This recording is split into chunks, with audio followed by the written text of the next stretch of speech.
Second to last question, how do you recommend checking for balance in your own life? Or just in general for someone? It's a hard question. No, it's a good question. Balance in my own life. Well, I have to go back to, my foundation. Am I reflecting what I believe?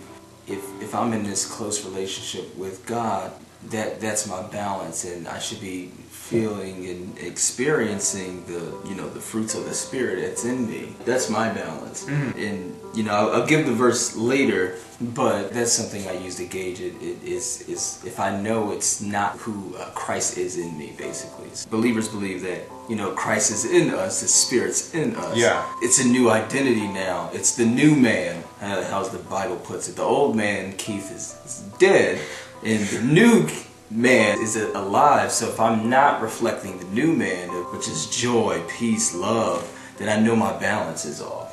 I think that's really good too, because I think that there's a lot of believers who their lives don't have joy, and they don't really reflect peace. They're just there at war with themselves, right, or with other people. Mm-hmm. If you find yourself in a position like that, we have a really forgiving God, but you first need to kind of stop. You were talking about check your foundation, right, and then work from there and see, am I, really reflecting these things? It's hard because you kind of have to admit some hard truths sometimes. It's worth it. Right. And sometimes you won't reflect the fruits of the Spirit, and you have to, and that's where the journey comes in.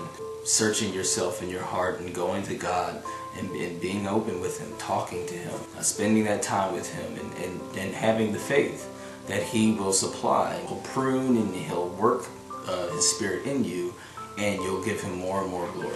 So that's what it's really about. That's the relationship part. It's a real thing. I keep stressing that because I see a lot of people that think we're crazy. Yeah. It's so real though. It's real power. It's not magic, it's power. And last question, what do you think, and I'll answer this too actually afterwards. Excellent. What do you think are some personal struggles you've had with balance, and where do you think those came from a little bit? Oh man, with me, I growing up I didn't have any brothers, so I would look up to a lot of like male influences. So I looked up to my dad, but my dad was older, so like when you don't have any brothers, you look to your cousins or any other younger males, and I would reflect them. I'd carry this mentality for years. But what I learned is when you get married, you can't do that anymore. Keith, show them your ring.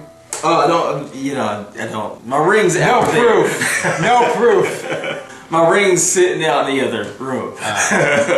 The struggle is when you're married to someone, they want to be in a relationship with you, not someone you've seen on TV or your close friend or your dad or your best friend or your cousin, anybody. They want to be in a relationship with you. They're interested in you. They want to be intimate with you. And if you don't know who you are, if you're not balanced, you're trying to be like someone else, or if you're trying to imitate someone else instead of the Christ in you, then you're going to hit some problems and you won't really know who you are.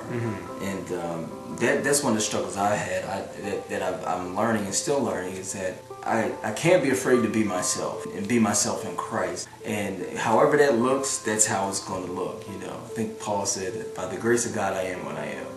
And I don't have to be like anyone else, because God has given me a spirit as well. Just as Joe, the Spirit of God is in Joe, and it's completely different. I don't have to mimic Joe, and Joe doesn't have to mimic me.